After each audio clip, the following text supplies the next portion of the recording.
అది ఉత్తరప్రదేశ్ లోని ఫిరోజాబాద్ జిల్లా కితౌడ్ గ్రామం. ఈ గ్రామం ఫిరోజాబాద్ సిటీకి విసిరేసినట్లుగా 100 కిలోమీటర్ల దూరంలో ఉంటుంది. ఈ గ్రామంలో 13 ఏళ్ల ఖుష్బూ అనే బాలిక ఉంది. 8వ తరగతి వరకు చదువుకుంది. 9వ తరగతి నుంచి పక్క గ్రామానికి వెళ్లి చదివించడం ఇష్టం లేక తల్లిదండ్రులు ఖుష్బూ చదువును మానిపించారు. అయితే ఈ తల్లిదండ్రులు పనికి వెళ్లిన సమయంలో సైకిల్ నేర్చుకోవాలనుకుంది. పక్కింట్లో ఉండే గౌరవ్ అనే కుర్రాడిని సైకిల్ ఇవ్వమని అడిగింది. సైకిల్ ఇచ్చిన గౌరవ్ తాను నేర్పిస్తానని సైకిల్ పట్టుకుని నేర్పించాడు. దాదాపు వారం రోజుల్లో సైకిల్ నేర్చుకుంది ఖుష్బూ. కానీ సైకిల్ నేర్పించే క్రమంలో ఖుష్బూను చేతితో తాకుతూ రొమాంటిక్ టచ్ తో పడేశాడు. ఈ గౌరవ్ ఇంటర్మీడియట్ వరకు చదువుకున్నాడు. ఫెయిల్ కావడంతో ఇంటి దగ్గరే ఉంటున్నాడు. ఇతని తల్లిదండ్రులు చంద్రబాన్, గ్యాన్ దేవి వ్యవసాయ కూలీలు. 2 ఎకరాల భూమిలో వ్యవసాయం చేసుకుంటూ కూలీ పనులతో జీవితాన్ని నెట్టుకొస్తూ ఉన్నారు. వీరికి 3 సంతానం. వారిలో గౌరవ్ పెద్దవాడు. ఇతని తర్వాత అక్షయ్, సౌరభ్లు ఉన్నారు. గౌరవ్ మెల్లిగా మధ్యాహ్న సమయంలో తన ఇంటికి సైకిల్ తొక్కేందుకు రావాలని చెప్పేవాడు. అలా ఐ లవ్ యూ చెప్పి ముగ్గులోకి దించాడు. ఖుష్బూని బలవంతం చేసి శృంగారం చేసేవాడు. దాదాపు 2 ఏళ్ల పాటు ఇద్దరు రహస్యంగా కలుసుకునేవారు. ఓసారి ఆమె గర్భవతి కూడా అయింది. దీంతో గ్రామంలోని ఓ ఆర్ఎంపీ సాయంతో ప్రెగ్నెన్సీ తీసేయించాడు గౌరవ్. ఈ విషయం కాస్త బయట వ్యక్తుల ద్వారా ఖుష్బూ తల్లిదండ్రులకు తెలిసింది. మరోసారి గౌరవ్ ఇంటికి వెళ్లొద్దని, ఊళ్ళో పరువు తీయొద్దని ఖుష్బూని హెచ్చరించారు తల్లిదండ్రులు. అయినా గౌరవ్ వదిలిపెట్టలేదు. ఆమె తల్లిదండ్రులు కూలి పని కోసం బయటకు వెళ్లగానే ఆమె స్నేహితుల ఇంటికి పిలిపించి ఆమెతో ఎంజాయ్ చేసేవాడు. తన తల్లిదండ్రులు వద్దుంటున్నారని, తనకు సంబంధాలు చూస్తున్నారని గౌరవ్కు చెప్పింది ఖుష్బూ. నువ్వేమీ భయపడద్దు, నేను నిన్ను పెళ్లి చేసుకుంటానని చెప్పాడు. అలా దాదాపు 3 ఏళ్ల వరకు గర్భవతి కాకుండా టాబ్లెట్లు ఇస్తూ ఖుష్బూను వాడుకున్నాడు. అయితే తల్లిదండ్రులకు మరోసారి విషయం తెలియడంతో కూతురుని హెచ్చరించారు. అంతేకాదు గౌరవ్ని కూడా తన కూతురు జోలికొస్తే పోలీస్ కేసు పెడతానని తండ్రి హెచ్చరించాడు. ఇక గౌరవ్ కూడా నీ కూతురుకు నాకు ఎలాంటి సంబంధం లేదు, 2 ఏళ్లుగా ఖుష్బూతో మాట్లాడటం లేదని చెప్పాడు. ఖుష్బూకి అప్పటికే 16 ఏళ్లు వచ్చాయి. తన దగ్గర బంధువుతో పెళ్లి చేయాలని తండ్రి భావించాడు. కానీ తాను గౌరవ్ను తప్ప మరో వ్యక్తిని పెళ్లి చేసుకోనని మొండికేసింది ఖుష్బూ. అయితే గౌరవ్ కు ఆమెను పెళ్లి చేసుకోవడం ఇష్టం లేదు. కేవలం శృంగారం కోసమే వాడుకున్నాడు. ఖుష్బూ మాత్రం తనను నిజంగా ప్రేమించాడని భావించింది. దీంతో తన తండ్రిని ఎదిరించిన తర్వాత తనను లేపుకెళ్లి పెళ్లి చేసుకోవాలని ఒత్తిడి చేయడం మొదలు పెట్టింది. నేను మా బావని పెళ్లి చేసుకోలేను, నా దగ్గరి బంధువులతో పెళ్లికి ఏర్పాట్లు చేస్తున్నారు, నేను నిన్నే పెళ్లి చేసుకుంటానని ఇంట్లో చెప్పాను, ఏదో ఒకటి తేల్చాలని నిలదీసింది ఖుష్బూ. దీంతో గౌరవ్ కి ఏం చేయాలో పాలుపోలేదు. తన కులం కాదు, మతం కాదు, పేదవారైన గౌరవ్ ఫ్యామిలీది అగ్ర కులం. వాస్తవానికి కూలి పని చేసిన ఖుష్బూ తండ్రికి ఆస్తులు బాగానే ఉన్నాయి. ఇటు గౌరవ్ ఫ్యామిలీ కూడా పర్వాలేదు. అయితే కులం, మతం అడ్డొచ్చి గౌరవ్ తండ్రికి విషయం చెప్పాడు. తనను పెళ్లి చేసుకోమని బలవంతం చేస్తోంది. 2-3 రోజుల తర్వాత ఆమె తల్లిదండ్రులు కూడా పెళ్లి గురించి అడుగుతారేమోనని భయంగా ఉందని చెప్పాడు. దీంతో గౌరవ్ తండ్రి దారుణమైన ఐడియా ఇచ్చాడు. ఖుష్బూతో కాస్త సన్నిహితంగా ఉండు, తాము లేచిపోతున్నామని ఖుష్బూ తల్లికి తానే హింట్ ఇవ్వమని ఖుష్బూకి చెప్పాలని కొడుకు చెప్పాడు. తండ్రి చంద్రబాన్ చెప్పినట్లుగానే గౌరవ్ చేశాడు. ఆమెకు కహానీలు చెబుతూ ఏకంగా డైరెక్ట్ గా ఇంటికి తీసుకెళ్లి తన గదిలోనే ఆమెతో ఎంజాయ్ చేసేవాడు. భార్య మాదిరిగానే తన గదిలో రోజంతా ఉంచుకునేవాడు. ఖుష్బూ తల్లిదండ్రులు పని నుంచి వచ్చే సమయానికి ఇంటికి పంపించేసేవాడు.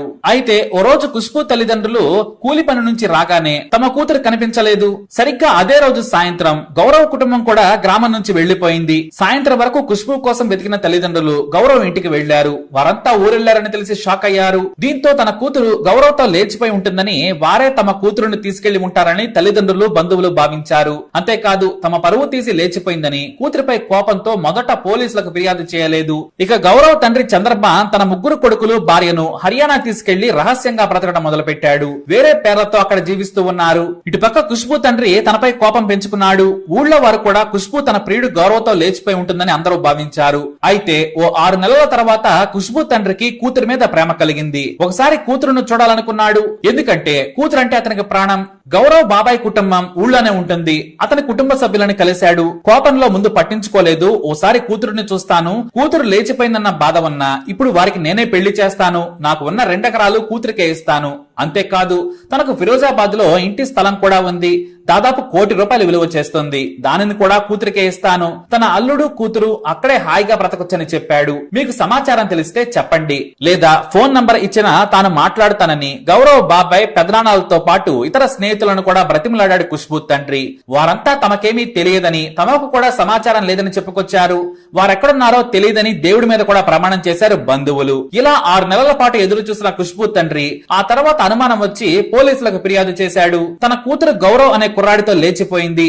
ఆ రోజు నుంచి కుటుంబం కూడా కనిపించడం లేదని సిర్సాగంజ్ పోలీస్ స్టేషన్ లో ఫిర్యాదు చేశాడు ఖుష్బూ తండ్రి. మైనర్ కూతురును వెతికి పెట్టాలని కోరాడు. పోలీసులు గౌరవ్ తో పాటు అతని బాబాయిలు బంధువుల ఫోన్లపై నిఘా పెట్టారు. కానీ వాళ్లు ఫోన్లను మార్చి ఉంటారని తెలుసుకున్నారు. మొదట కొంతమంది బంధువుల ఇళ్లలో అలాగే ఇతర చోట్ల వెతికారు. కానీ మరో 6 నెలల తర్వాత కేసును వదిలేశారు. అనుమానితులు పరారీలో ఉన్నారు, అన్ట్రేసబుల్ అని ఫైల్ పై రాసి క్లోజ్ చేసేశారు. అలా మరో ఏడాది గడిచిపోయింది. ఇటు ఖుష్బూ తల్లిదండ్రులు కూడా పోలీసులే పట్టించుకోవడం లేదని వదిలేశారు. ఎక్కడో చోట బ్రతికి ఉంటే చాలు, పిల్లలయ్యాకో లేదంటే అమ్మా నాన్న గుర్తొస్తేనో ఆమెనే వస్తుందిలే అనుకున్నారు. ఈ కేసు గురించి పోలీసులే కాదు, ఖుష్బూ తండ్రి కూడా వదిలేశాడు. ఏడాది పాటు స్టేషన్ చుట్టూ తిరిగినా లాభం లేకుండా పోయింది. సిర్సాగంజ్ పోలీసులు కూడా ప్రతిసారి రావద్దు, ఆచూకీ తెలిస్తే తామే చెబుతాం కదా, కూతురు ఎవరితో తిరుగుతుందనేది చూసుకోవాలని హీనంగా మాట్లాడారు. వారి మాటలకు బాధపడ్డ ఖుష్బూ తండ్రి తప్పు తనదేనని కన్నీళ్లు పెట్టుకొని నాటి నుంచి కూతురుని మరిచిపోయాడు. 2021 నవంబర్ లో ఫిరోజాబాద్ జిల్లా ఎస్పీగా ఆశిష్ తివారీ ఛార్జ్ తీసుకున్నారు. ఈయనకు పెండింగ్ కేసులంటే చిరాకు. ఇన్వెస్టిగేషన్ లో తేడా ఉందంటే కింది స్థాయి సిబ్బంది లంచాలు మేసి బాధితులకు అన్యాయం చేసినా చేస్తారని ఆయన అనుమానం. ఎందుకంటే చాలా సార్లు సిబ్బంది చేసిన తప్పులను పట్టుకుని వారిని సస్పెండ్ కూడా చేశారాయన.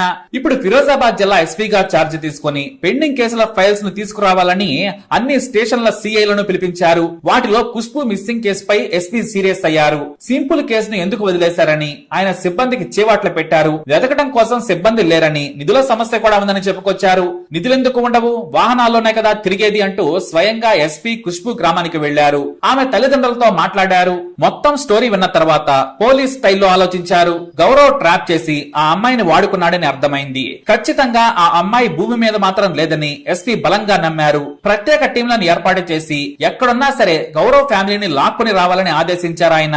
పోలీసులు వారి ఆధార్ డేటాపై కూడా నిఘా పెట్టారు. కానీ వారు ఆధార్ కార్డుతో కొత్త సిమ్ములు తీసుకోలేదు, బ్యాంక్ అకౌంట్లు కూడా తెరవలేదు, పాన్ కార్డులు లేవు. గ్రామంలో కూడా వారి బంధువుల ఫోన్లపై నిఘా పెట్టిన వారికి కూడా అనుమానితుల నుంచి కాల్స్ రావడం లేదు. వారి బంధువులు చెప్పిన వివరాల ప్రకారం హర్యానాలోని ఒక గ్రామంలో ఉన్నారని తెలియగానే పోలీస్ టీములు అక్కడ వాలిపోయాయి. అయితే అక్కడ నుంచి ఢిల్లీకి వెళ్లారని తెలిసింది. అటు నుంచి మళ్లీ చండీగఢ్ వెళ్లారని గుర్తించారు. దీంతో 6 నెలలకు ఒకసారి స్థావరాలు మారుస్తున్నారని తేలింది.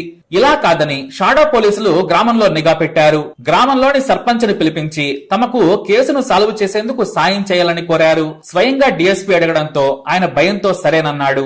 ఎస్పీ గారు ఈ కేసు మీద సీరియస్ గా ఉన్నారు, ఏదైనా మీకు సాయం కావాలంటే చేస్తాం, కానీ తమకు ఈ కేసులో సాయపడాలని కోరారు.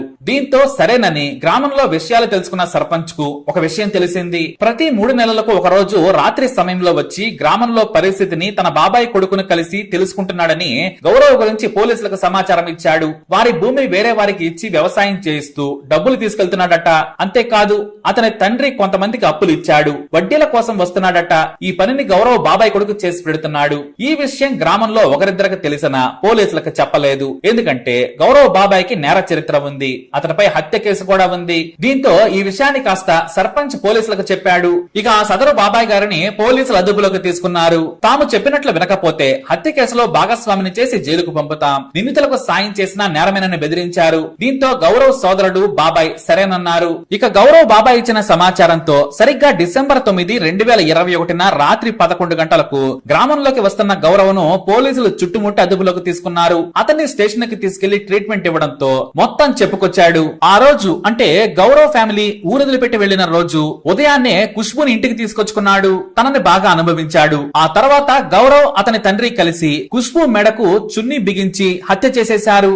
ఇద్దరూ బలవంతంగా ఖుష్బూ గొంతు నిలిమి చంపేశారు. ఆ వెంటనే ఆ ఇంట్లోనే మరో గదిలో గొయ్యి తీసి మృతదేహాన్ని అందులో వేశారు. నేలంతా చదును చేసి నీట్ గా అలికేశారు. దానిపై పెద్ద టేబుల్ ఉంచారు. ఇక అదే రోజు సాయంత్రం పూట ఆ కుటుంబం గ్రామం నుంచి వెళ్లిపోయింది. ఇదంతా ముందస్తు ప్లాన్ ప్రకారమే చేశారు. తనను పెళ్లి చేసుకోవటం ఇష్టం లేక గౌరవ్ అతని తండ్రికి చెబితే అతని తండ్రి ఇచ్చిన సలహా ఇది. ఇక అదే రోజు రాత్రి సమయంలో అతని ఇంటి తలుపులు బద్దలు కొట్టి వెలికి తీయగా మృతదేహం తాలూకు ఎముకలు బయటపడ్డాయి. బాధాకరమైన విషయం ఏంటంటే ఇంటి పక్కనే కూతురి శవం ఉందని ఆ తండ్రికి తెలిసి కన్నీరు మున్నీరయ్యాడు. కూతురి శవాన్ని ఇంటి పక్కన పెట్టుకుని రోజు ఆ ఇంటిని చూస్తూ కూతురు ఎక్కడ ఉందనని ఊహించుకుంటూ బ్రతికాడు ఆ తండ్రి.